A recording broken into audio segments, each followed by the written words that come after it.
Healing Hands Health Society presents Dental Webinar Series. We have planned a series dental webinars to keep you abreast of current practice. This series on prosthodontics will be via Zoom, Facebook Live. Presenters are drawn from dental schools in the USA, private practitioners from around the world. To register for future webinars, visit www.hhands.org/dental-training. For future inquiries, contact Facilitator.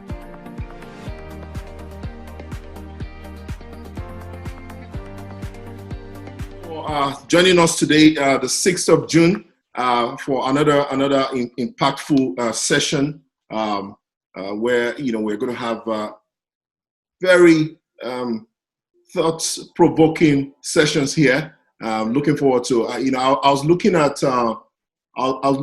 the Mitch textbook, and I see that implants it's a treatment option of the future. I was told in the book is written that this year 2020 is going to be a $10 billion industry. It has been increasing from 1983 to today, and the demand is high. In Korea, 30 to 40% of the people have replaced their teeth with a dental implant. In South Korea, Italy, and Israel. So I think they place more implants in the world than any other country. In Spain, Switzerland, and Germany and Sweden, 20 to 26% of restorations to replace teeth are supported by an implant. Whereas in Brazil and Belgium, it's approximately 13 to 16%. In the United States, Canada, France is still about 10% or fewer are replaced. It's interesting to know that over 1 million implants are placed every year. And I think there's a need for us to be trained in how it is done, and these seminars will help us to just get ourselves acquainted with what is current, and to hopefully spark some interest in folks who want to take extra training in this matter. Today we are blessed to have Dr. Marianela Sierraalta with us. She's going to start today. She received a Master of Science in Prosthodontics from the University of Michigan, and is a diplomate of the American Board of Prosthodontics. She's a clinical professor in the Department of Prosthodontics at the University of Michigan, and has received qualified dentist status from the American Academy of Dental Sleep Medicine. Dr. Sierraalta is recognized as an expert in the areas of dental implants and aesthetic dentistry, and has written numerous papers and lectured internationally on these topics. Dr. Sierraalta's major interest and publication focuses on the use of all ceramic restorations and guided surgery with dental implants. Dr. Sierraalta, thank you so much for joining us today. Welcome to this webinar series. Thank you, Hugo. It's a pleasure to be here and be able to share a little bit of the knowledge that we have gained over the years with this kind of dental implant treatments. So what I'm gonna show you today, one second, let me just get my screen.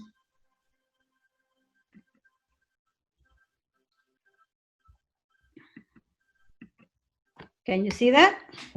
Yes. Okay. So this treatment option that I'm going to show you today, I will call it a high-end type of treatment. It's a treatment that has changed over the years. Technology has helped a lot into it. The original approach for this type of treatment was supposed to be for completely edentulous patients that has been under treatment and implants have been placed, and then comes the portion of the prosthetic solution for those implants. And this is where these bars come into the plate, and these are the ones that we have been working over years. And as I said, technology has changed and it has made it easier for us. 1 second. So when we look at this type of hybrid type of prosthesis, this frameworks or this aesthetic prosthodontic of implant retain prosthesis on implants, there are some guidelines we have to follow to make sure that they are a good, they have a good long-term success, and patients are pleased and comfortable with this kind of treatment. One of the main things when we're dealing with this type of prosthesis is the fit. We have to make sure, and that's to me one of the most important keys of this type of treatment. We have to make sure that this framework, this prosthesis, fit passively into either the implants or the abutments, and I'll explain a little bit in a minute what I mean by that. But basically, this implant, this prosthesis, these frameworks, when you screw them into place, either the implants or the abutments, that fit has to be passive. You cannot push into it, you cannot just press on it. It has to smoothly sit in position and have that passive kind of junction. The materials that we use to fabricate this prosthesis have to have they have to have enough resistance for those tensile and compressive forces that come with the normal functioning of the patient. So we have to make sure whatever material we choose can withstand that normal functioning of the patient, that occlusion, that parafunctional habits, all those features that they are going to be put through in their normal functioning as the patient wears them over time. There have been a lot of changes when we fabricate this prosthesis. There's a lot of been evolved and has been improved over the years. So that's an advantage for us, because as the time passes, this gets better and better and easier to work with. And we also have to be careful of how far we extend this. Remember, when I said original, these were meant to be for completely edentulous. There's a limit of how far the implants can be placed and distributed around the arch, mostly because of the bone that's available, the position that those implants can be placed. But sometimes we want to extend farther back from that last implant in both sides to be able to compensate for aesthetic of the final prosthesis. But there's a limit of how far we can extend that, and that's also a critical point that you have to take into account when you're designing this type of bars, this type of prosthesis. What I show you here, it's a famous known paper written by Dr. Goodacre. He's a prosthodontist in California, and over the years he has done a lot of research and a lot of publications that basically talks on metadata analysis of all different aspects that are involved into prosthodontics. One of these papers, it's on implants, and he looks at all the complications we have when we're dealing with these treatments with implant patients. And if you see here, there's a list of all the most common complications.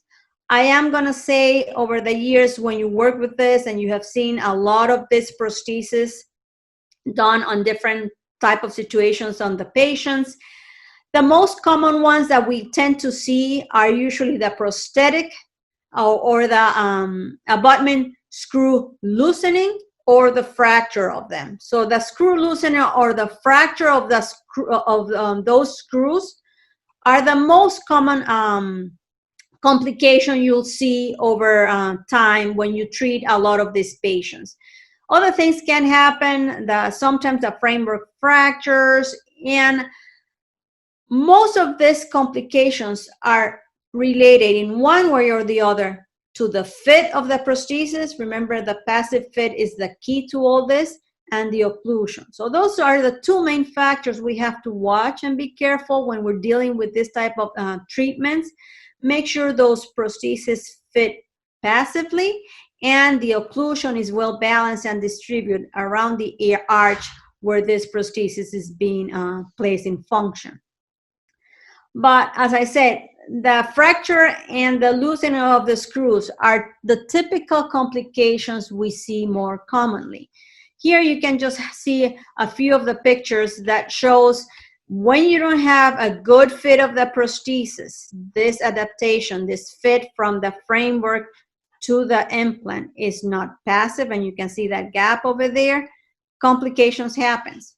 You have screw fractures like how you see here, and every once in a while you see a dramatic complication like this one, where the distal portion of this structure basically fracture. If you come to this kind of situation, it's basically starting over the treatment. We have to remake this prosthesis. Now, when we have fracture screws, when we have situations where we have patients that walk in, the prostheses are loose, and you are able to remove the prosthesis, you find every once in a while this situation where the screw is basically fractured inside the cylinder, either the abutment or the implant. Trying to remove this type of fracture screws gets to be a challenge. It can go very easily in two directions. It can easily be removed, but sometimes you can be two hours into this and still cannot remove that screw.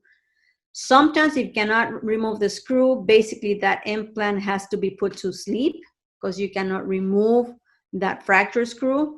So this is what you want to avoid. You want to try to avoid situations where something like this prevents from you to be able to have a successful treatment. Removing them can be a challenge, and that's what we want to fully avoid.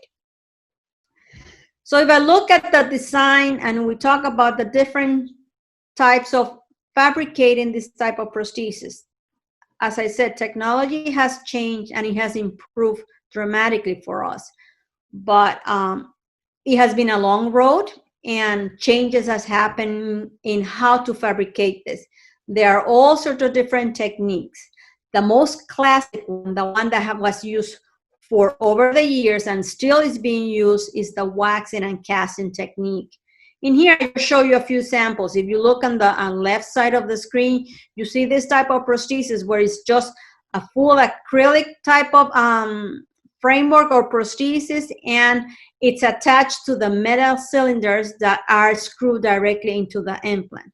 This type of prosthesis is most commonly used nowadays for provisional type of situations, when you have those patients that have had teeth extracted, implant placed, and an immediate prosthesis is being inserted the same day of the implant. So they usually use the existing complete denture that the patient has been wearing, and they just modify it and attach it to metal cylinders that go directly into the implant. So that's one way of making this prosthesis, but this has been more of a temporary solution because those type of prostheses are not strong enough and eventually they will fracture. As I said, the most common one, the most known and used in a lot of parts of the world is still the technique they're using, is that wax and cast technique. And what that means is basically once you design the framework that's going to be placed onto these implants, the technician waxes the structure. After they wax the structure, they invest it, they cast it, and then they adapt it to the master cast. The problem with that over the years is the adaptation. Because of the flaws that happens during all this process of waxing and casting, the adaptation of that prosthesis is never right on the first casting that happens with it. So the typical approach the technicians have to do, they have to section in different segments that framework, place it in the model, solder it, and do that a couple, 3 times until they get that passive fit that you're looking for. If you look at it, it's an intense type of approach, but it's the technique that has been the most popular over the years. Other people has come up with different ways of doing this. There was this gentleman by the name, it's a technician by the name of White, and he said he could get a very excellent adaptation on this type of prosthesis by doing this type of waxing and casting. And if you look at it, this is the actual prosthesis that you see here in place in the mouth as they're trying it. But for him to be able to get an accurate fit, he has to do this big extension on his waxing prior for him investing that structure and casting it to get the best flow of the material and the best adaptation and fit of this prosthesis. So this is one way of doing it. It's a very intense, labor-intense type of approach. Cost time and money, and I think this is not a good way of doing this because it takes too much of an effort for a technician to be able to build or wax something like this to get a good adaptation. So this is just one technique that was published. I don't think too many people practice this because it's a little, as I said, too intense to be able to fabricate something passive into the fit of the frame on the implants. Another technique that was always also published is this one, that it's electric discharge machinery. And what they used to do with this approach, they would just the metal pieces, they will set them on the cast, and when this electric charge, they will fuse the pieces, and eventually they'll create the framework that will be one solid piece and will have a good fit and adaptation to the cast and to the implants when you put that in the patient's mouth. Once again, another labor technique, labor intense technique, another expensive type of approach.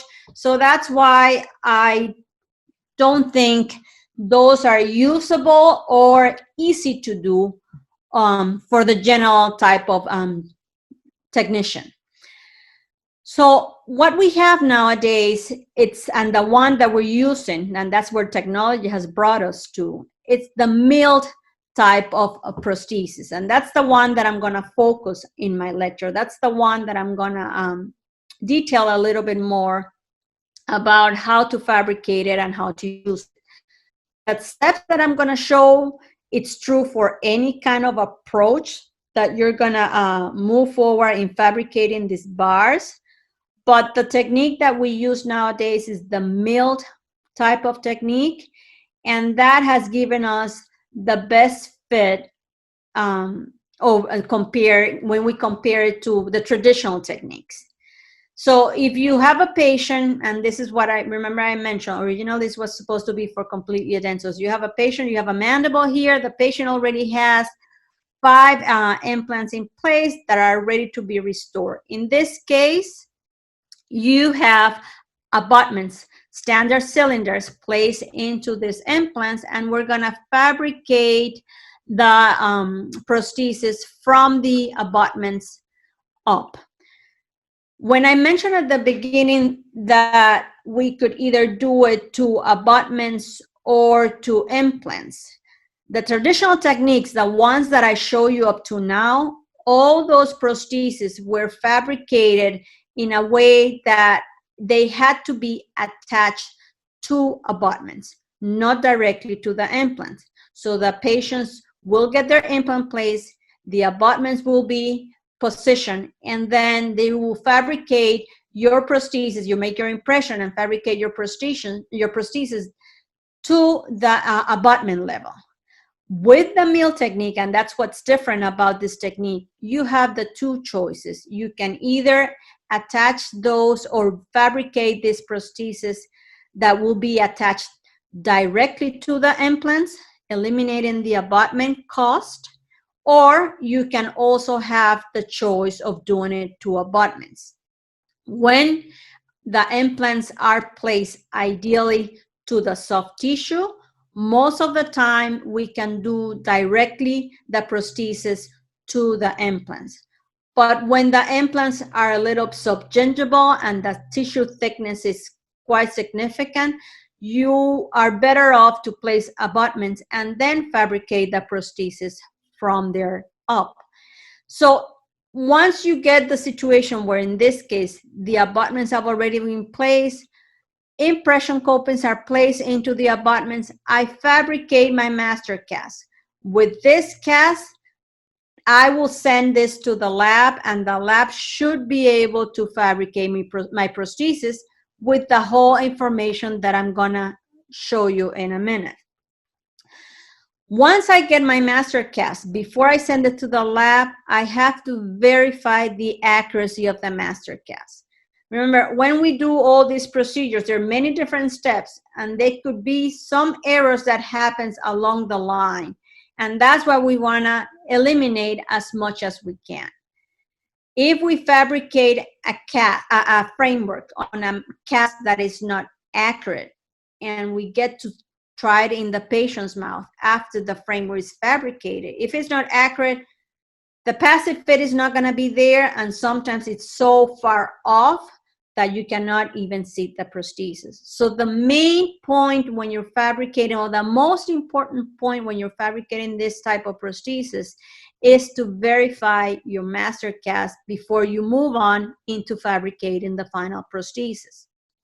So once we get the master cast poured and we got our model, we have to make sure that this represents exactly the position in the patient's mouth. And the way we do it, and it's a pretty simple, pretty straightforward approach, we attach the non-engaging cylinders, and we do that in the model. Once we have them attached, we section them into individual pieces. The patient comes back to a next appointment, and we try those little pieces. This one represents a better picture of it. The individual pieces are placed into the patient's mouth. They are attached intraorally as one solid piece. I will unscrew this. The whole piece will come as one, and I will seat it in my model. And if the fit of that is passive and everything goes to place ideally, then your model is verified. If when I remove this one piece after I lute it or glue or put it together in the patient's mouth, I put it in the model and there's a space or there's a gap or there's a not passive fit of this structure to the model, I know there's a problem with my master cast. Sometimes we have to take a new impression. Sometimes we can modify the position of the implant, but that's a little bit more into detail than what we want to show you today. But the main thing when you're doing this kind of prosthesis, before you move forward, make sure your cast is verified and you have a good solid model that represents what the patient looks like before they fabricate the framework. Once your model is fabricated, then the structure is designed, and the structure of that framework is designed based on the type of prosthesis you want to fabricate.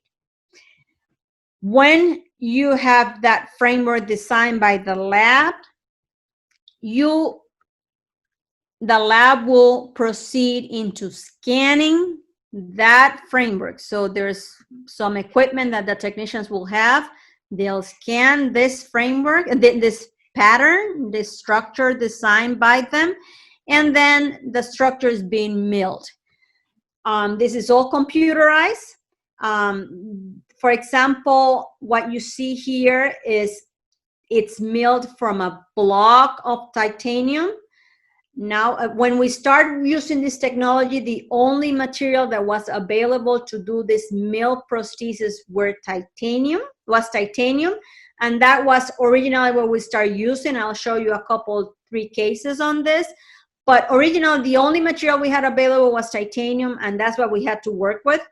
But once the technician designs the prosthesis framework, they scan it, and then it's being sent to this production unit where they mill it from a block of titanium and gives the shape that you have designed into that pattern to fabricate your structure. Once you get it all trimmed and set, you should be able to try it in your model, and then you should be able to see this passive fit.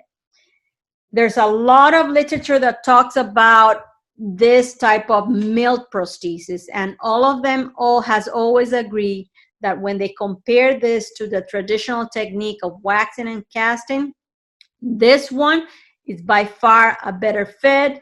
It avoids that sectioning and soldering procedure that the technicians would have to do with the old technique in order to get a good adaptation of this framework.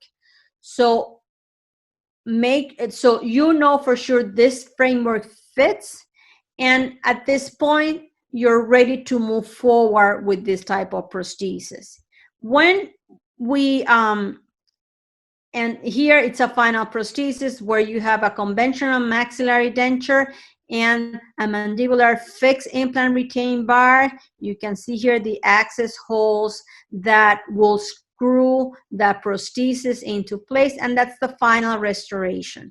And that has been for a long time the standard of care on this type of patients. But when and we have done some research on it. I was part of one of those projects where we compare the traditional wax and cast to this mill using different coordinate systems.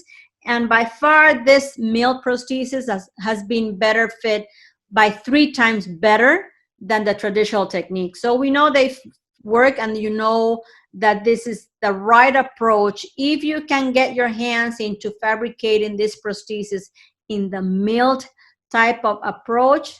That should be the one that you aim for. Not all the countries have the accessibility of this technique, but so the wax and cast technique will be the ones to use in areas where you cannot reach this milling technique. But you always have to make sure the fit of it's passive. But if you have the milling option, go for it. That should be giving you a better type of result. So let's kind of walk you a little bit through what comes next. I have, for example, this patient, I have 8 implants in place. I'm taking my final impression, and after I pour my model, this is how my master cast looks. I'm going to move forward to my next step, which is verify the accuracy of this model. As I mentioned, I in the model spin together all the cylinders, then section them, then bring the patient back, position them in place, glue them together or tie them together, remove the whole piece as one, put it in my model, and I just need to verify that the junction of that metal sleeve to the implant or the abutment is passive. You have to make sure you have a solid junction all around the 8 implants in this case, and you have a passive position of the abutment, of the metal cylinders to the implants. Once you are in this phase where your model is verified, you move forward into what step? Now we have to decide, before we design the framework, where my teeth are going to be positioned. And at this point, we treat this patient that's completely edentulous as a patient that we were going to fabricate a conventional complete denture. So basically what you do all the steps to fabricate a conventional complete denture, which is basically you have your wax rims, you determine your vertical dimension, you determine your aesthetic and phonetics, you set your teeth, and give those contours of that will fit for the specific patient you're working with, the ideal shape, contour, and function that they will have. With this setup, the lab will fabricate this, what we call a putty, and it's an index of the position of those teeth. And with that index, they can move forward in designing the framework. With that index, they should be able to place this around the model, the master cast. You have the implant position, and then they design the framework based on the space and position of this implants. So originally, the only approach we had to fabricate this prosthesis was the titanium bars, as I mentioned, and acrylic. So they used to be the only approach for the aesthetic portion of these bars. They used to be done with acrylic. And there were two types of design with acrylic. There was the wraparound, that basically this wraps around the whole contour of the titanium bar, or it could be like the facing one, where the titanium portion was the one facing or sitting towards the soft tissue, and the rest of the contours were filled with acrylic. The problem we saw over the years with this type of approach, where it's just the facing, is the acrylic will fracture. So what we do nowadays when we're doing this kind of acrylic wraparound fixed bars with the titanium substructures, we do the wraparound acrylic around the bar, and that prevents the incidence of acrylic fracturing. It will still fracture every once in a while. There's always complications with it, but this type of design diminishes or reduces the amount of fractures that we see on patients that are treating like this kind of approach. So acrylic was the first type of approach, and then, as I said, technology moved forward, technology changed, and we were able to now design these bars for having porcelain add to it. And that, to me, will be the top of the line of treatment. Originally, we were only, as I said, being able to do titanium. So we were designing the frameworks, and we were only being able to mill them in titanium. Then porcelain was added directly to it, and that was the result of your final prosthesis. The problem we always had with titanium and the porcelain that were added to it was that the titanium porcelain doesn't give you a very outstanding aesthetic result. There's always a little opacity from that porcelain. That porcelain, it's hard to work with, and the aesthetic result is not always the perfect ideal one you're looking for. With time and with technology moving forward, zirconia came into place. So the zirconia, it's the one that gives a better aesthetic result. So you have the choice because the porcelain of the zirconia, it looks more natural. You can obtain amazing results, and the aesthetics of it, it's really, really good. Patients get to be very, very pleased when they get this type of prosthesis. So nowadays, with the mill technique, our two materials of choices to fabricate this prosthesis are the titanium and the zirconia. My recommendation at this point, if you were going to use titanium, should be for the wraparound type of acrylic prosthesis. And if you were going to use porcelain type of finishing for this prosthesis, choose the zirconia. You'll get a better result, and the patient will be a lot happier with these outcomes. Now what I'm going to do is I'm going to show you a couple, 3 cases or different situations where we have applied this mill technique, so you can see how good you can get with it, how fine results we can obtain with using this kind of restorations. What I present here right now, it's a lady that came many years ago. This is an old case of mine that I've been monitoring for years. Things have changed over the years with her. And nice lady, good approach, good feelings towards everything. She was always very proactive and very concerned and optimistic about doing any kind of treatment. But it's those kind of patients that even though she has a great attitude, everything you did on her, there was always troubles. Everything is those ones that we always talk about having a big cloud, dark cloud in their head. No matter what you do, something goes wrong. So when I saw first the patient looked like this. And she had some restorations in the maxillary, some crowns that needed to be changed, but the teeth in the maxillary arch were in very good shape. The mandibular teeth was a different story. She basically had this remaining mandibular anterior teeth with some premolar, a couple of premolars, and she has had a removable partial denture fabricated for her, but she could not tolerate it. It was really painful. She was never comfortable with it, and she was looking into an option with implant treatments. By the time I saw her, she already had done her research. A lot of the patients here in the US already have done their Google research, and they get it online on the web, and they find out about their treatment options and things that they can have done on them. And this lady walks in, says, I want implant treatment. I don't want to wear a partial anymore because I cannot tolerate it. But I already have been told by a couple, 3 different dentists that I've seen that my dental ridge is really resorbed. I have no enough height of bone, and there's no room for me to place an implant. But I've heard and I've read about this technique called nerve lateralization, where you basically, what it means is they elevate a flap, discover or find where the mandibular nerve is at, push it to a side. It's a very complicated procedure.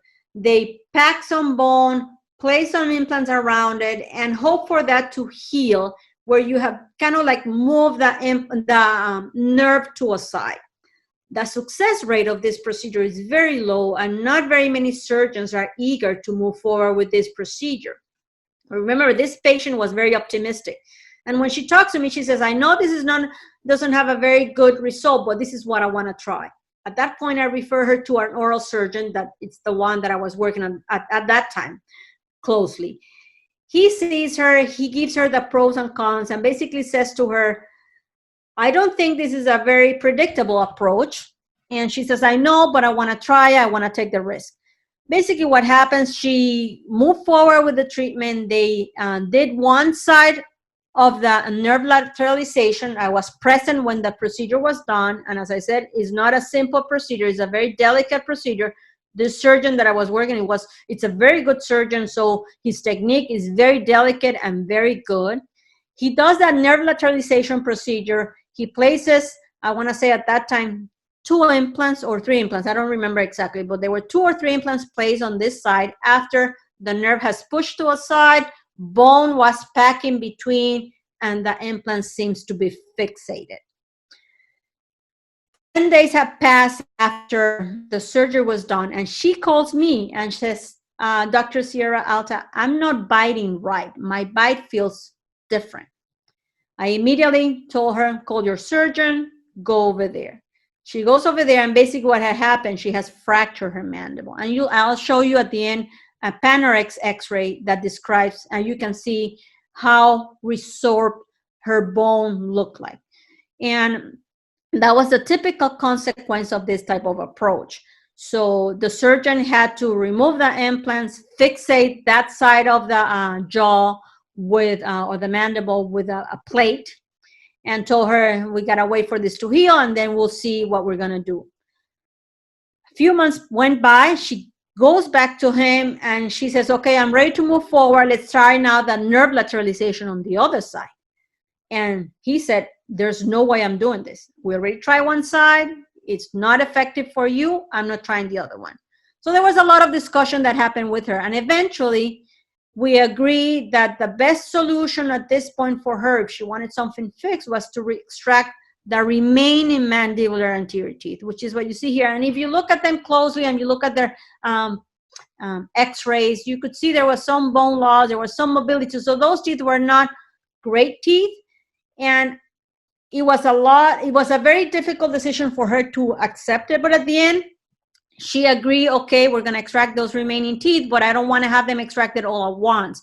So they extract couple so she could have something to wear that will hold her temporary prosthesis a little bit more firmly. So what we did, I don't remember the sequence that we did with her, but the surgeon extracted some teeth and placed like 2 implants. I was able to fit a prosthesis around them. And then when that was healed, he extracted the remaining of the teeth and placed other implants. And if you look at the final result and you look at the position of those implants, they are no parallel, they are not very equally distanced, but that was the approach, the result that we obtained in doing the treatment the way she decided to have it done, to have something more stable to function for a few months, because she knew it was going to be a long road before she can get her final prosthesis. So if you look at the position of of the implants in the master cast, it's not ideal, it's not parallel, it's not equally distanced from each other, but it's what we have to work with at this point to fabricate her prosthesis. And that's one of the good things that we see with these mill bars. Remember, the wax and cast technique, the traditional technique, when the implants were not parallel or were not very perfectly distributed between each other, it was even harder for them to get a good fit of those frameworks. With the mill technique, we have seen that even when you have situations where it's not ideally positioned, the implants are not in the ideal position, we can still obtain a very good passive fitted framework to these implants, and no consequences or complications come with it. So in her case, we move forward, we verify her model, we did all the records, we took all the records to fabricate what it would be her final prosthesis, and this was what it looked like. It was at that time, we didn't have the approach of doing porcelain, so we did titanium with the acrylic, and that was her final result. Remember, she has natural teeth in the maxillary, and that gets to be a little bit of a concern, because the wear of acrylic to natural teeth gets to be a little bit difficult, because the teeth will wear those denture teeth with time a little bit faster. If you look at as time went by, you can still see a little, you can start seeing some resorption of the bone and even the soft tissue around the implants. The good thing that was done with her was those implants are very long. If I remember right, they're like 15 millimeters in length. So they have still a good solid support, even though in the, if you want to say it, in the gingival area, you can start seeing part of the implants.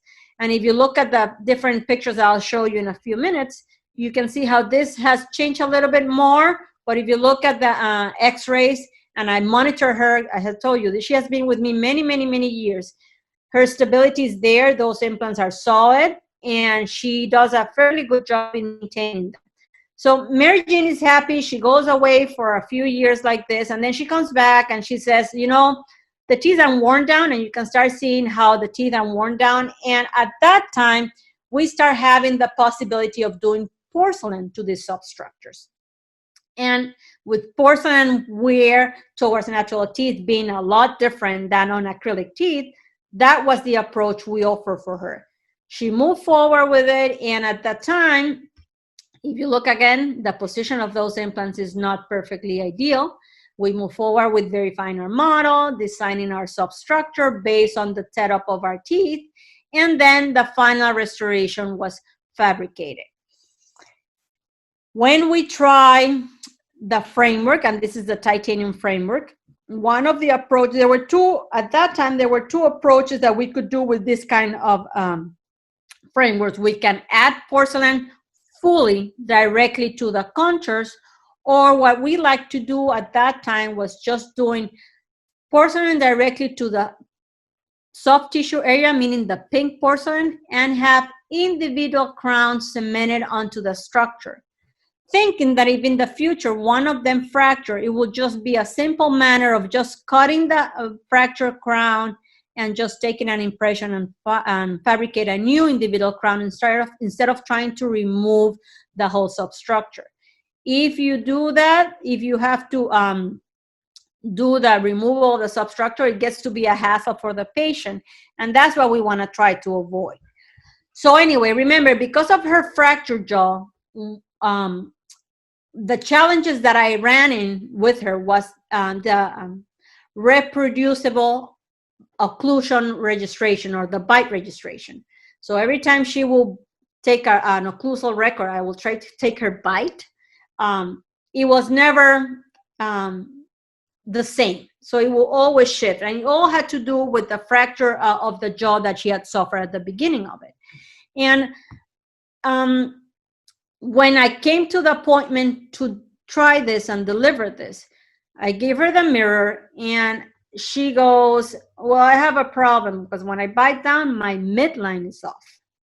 I'm paying all this money and I don't like this shifting of my midlines. So I want my midline to be dead on to be able to look nice for my perspective. So it was a matter of starting all over. When this transition happened, zirconia was available for us. So we decided, because we have the zirconia, let's move forward in doing the zirconia. And then this was her final result. We did the zirconia bar where her midline is dead on, which is what she was looking for. And nowadays, this is how she still is.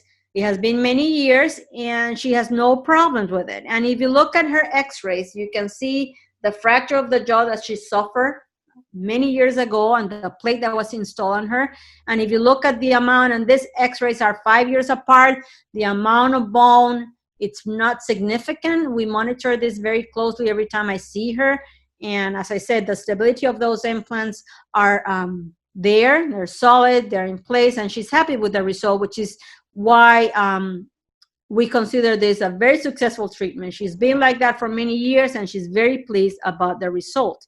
So now let's look at other cases that will show other approaches with it. So one of the things that it's always good to remember is you have to minimize complications. And if you choose the right materials and the right componentry, you will be able to have less complications.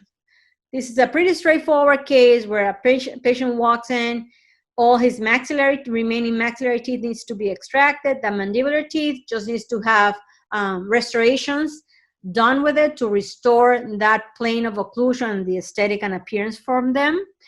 And implants were placed in the maxilla, model, verify like we always do, and wax trying to set the aesthetic phonetics. The lower teeth at this point have already been restored with individual crowns. So we have the plane of occlusion established. His complete denture was designed with the right aesthetics and phonetics. And at this point, with the index that the lab fabricates, they design the substructure. After they design the substructure, that gets scanned and it's sent to the production unit where they mill it in zirconia, which is what you see right here. After the prosthesis, after the bar, it's being milled. You usually like to try that on the patient to verify the fit of it, and then send back to the lab to finalize the treatment. And it's what you see here. The pink porcelain was added to the soft tissue area. Individual crowns were placed or cemented individually, and this is the final result for that patient. A little more aggressive on this one. This lady walks in and all her maxillary and mandibular teeth are decayed, and basically they are deemed non-restorable. All the teeth were extracted, implants were placed, and we move forward with zirconia bars. And we have 8 implants in the maxilla. We have 6 implants in the mandible. We fabricate following all the steps and procedures. We fabricate these frameworks, porcelain added to it, individual crowns fabricated to the substructure, and this is the final result. Patient is pleased, patient is happy, patient is comfortable. When we do these huge cases, we always strongly recommend to have a bite splint and occlusal guard fabricated for these patients, mainly to protect the porcelain. There's a lot of porcelain in this kind of cases, and you have to protect it as much as you can. So we have found that with the occlusal guards, the bite splints, we can achieve that. So basically, all these patients at the end of the treatment obtain a bite splint that is suggested for them to wear at least during sleep to protect all that work that has been put in their mouth and to guarantee the longevity of it. Now, things have moved forward, as I said, and has changed, and we have done different approaches on this kind of bars. For example, this gentleman right here walks in with this kind of a roundhouse. It's a gold to porcelain roundhouse. It's Italian, and this was done in Italy over 25 years ago. And he's basically has this remaining teeth, and he's gluing it on his own. Every day, every morning, he puts some denture adhesive and glues it into the what's left of the teeth, and functions with that. So he comes to a point that he says, I cannot do this anymore. I need something more permanent and more long lasting. And of course, teeth were extracted. And in the mandible, we also had a couple of teeth that had to come out. This also had very deep decay and were non-restorable. So we placed some implants in the mandible and some implants in the maxilla. Standard protocol, we take your final impression, you verify your model. I remember you section in the model, you attach it in the model, and you verify the fit of that structure into the model before you proceed in fabricating the framework. In his case, we decided to do a full contour zirconia with only having the 6 mandibular anterior teeth veneered. The purpose of that is to obtain a better aesthetic result. Zirconia has changed dramatically, and you'll see nowadays how the porcelain, the zirconia can be very natural looking like. And that's why we have modified the way we design this framework. At this point, we decided where we really need to have a good aesthetic result was the 6 anterior teeth. And that's why we decided to design our framework in that way. So the zirconia structure was milled, having the cutback only in the 6 anterior teeth, and then have the lab veneering those 6 anterior teeth. And if you look at his final restoration, that's what I'm talking about, how the color of the zirconia at that time was not perfect. It has improved, it has changed, and now we do it a little bit different. But at that point, we decided, let's avoid this kind of porcelain all around the mouth and try to make this bar as solid as we can. And we nowadays, so basically this is how it looks like. And he's very pleased with his result. If he doesn't mind the discrepancy in color or shade towards the posterior side, and he's functioning without any issues. Now, the one approach that we're now doing most commonly, and it's thanks to the changes in the porcelain, in the outlook or the outcomes of the zirconia colors, is we do a one solid piece. And basically now we avoid trying to do veneering, because veneering every once in a while will fracture, and that's what we always want to try to make sure these structures are strong and avoid fractures that could occur in this in the normal function of these prostheses. So nowadays, because the zirconia has improved dramatically, we're able to do what you see right here. This gentleman, the same thing. All the teeth had to be extracted, implants were placed. We designed a one-piece substructure, and then the final outcome is just doing some characterization. We still veneer the pink portion of the soft tissue, but the actual teeth, which is the ones that are going to get in the normal functioning, are full contour zirconia with just finishing and characterization to the appearance of the zirconia, and we can guarantee that we're going to have less trouble with this kind of situation. Now, remember I mentioned to you that this was originally meant to be just for completely edentulous patients, but the technology has changed, and now we can apply this kind of designs where we're missing dramatic amount of soft and hard tissue around the edentulous areas in partial edental cases. And that's what this is, a very old case as well. One of the first ones we did with the partial approach for this kind of designs. This is a dental student at the time that was gonna lose this 2 anterior teeth. He has been, over the years, he had a bicycle accident, and he also was hit by a baseball bat when playing baseball. So those teeth were compromised. And way back when, if you look at right here, this is a previous implant that was placed there. And you can see the Panorex, the implant is there. It's in good condition. but these two teeth needed to be extracted because it has come to a point that they cannot do anything more for him. When we look at the position of the soft tissue and the hard tissue, and we try to follow the golden proportion to distribute the right aesthetic and contours of this kind of situation, anterior areas are usually the harder ones to work with. The maxillary anterior teeth are usually the hardest ones to work with.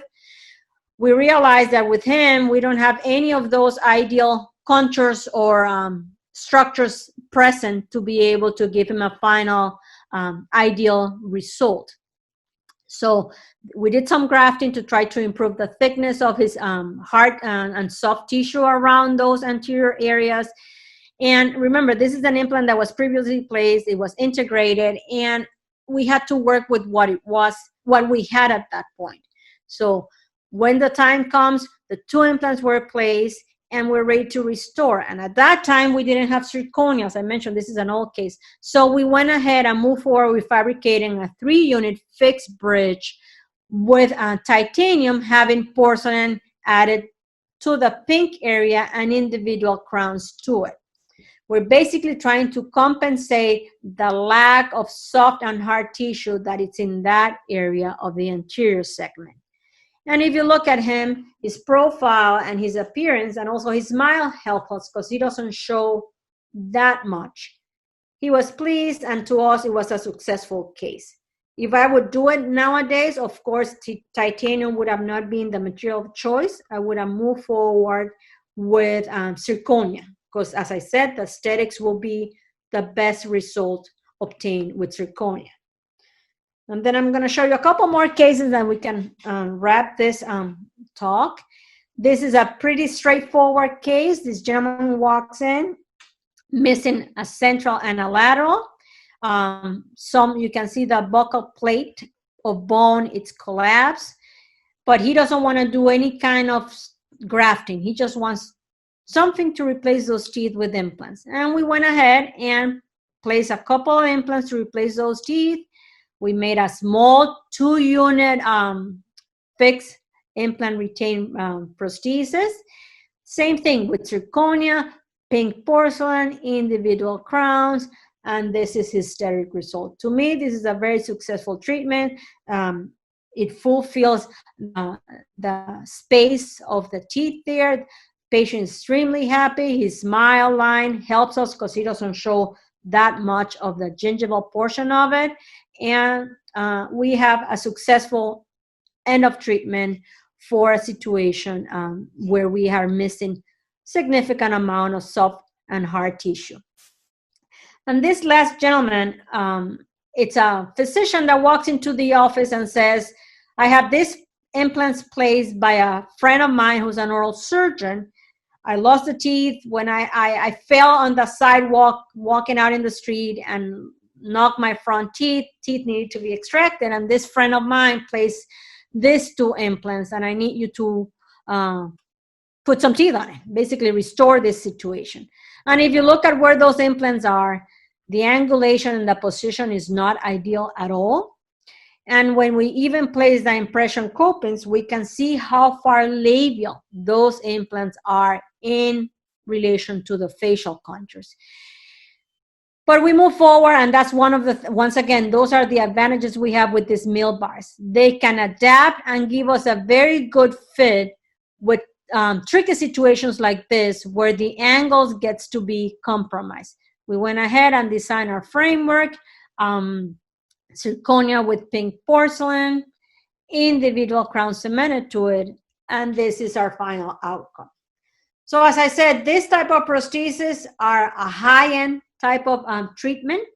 They give a lot of good results.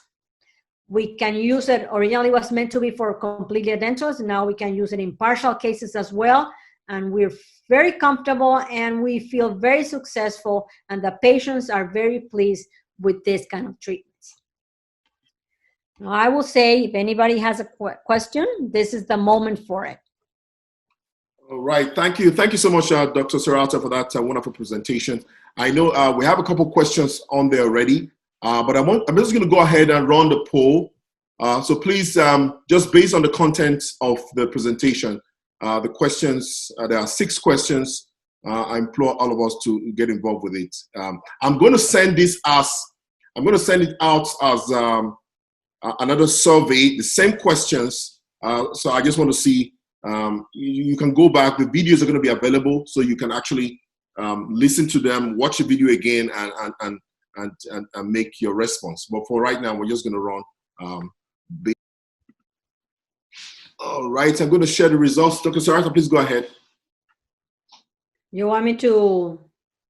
Yes, just to go over over the answers of each of them. Okay, so as I mentioned a few times, with the milled type of prosthesis, the only materials that we have available at this point to fabricate them with are titanium and zirconia.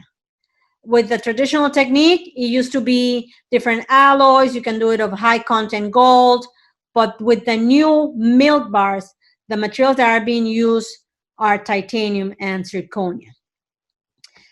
For the main, and I mentioned and stress this quite a bit, the importance of this fixed bars, for them to be successful, it's passive fitness to it. So all those prostheses, what we're always trying to look for or trying to achieve is a passive fit, either to the abutments or to the implant cylinders. The 2 keys for the long-term success of implant treatments will always be the passive fit of the prosthesis and occlusion. So that's why we're talking about passive when set on the abutments or the implant cylinders.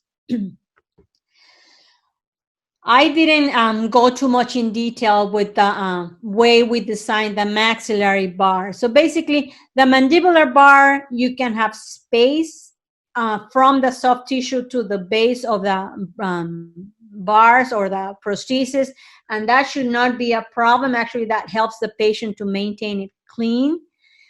On the maxillary arch, you have to make sure this prosthesis is very well fitted and adapted to the soft tissue. The main reason for that is for speech.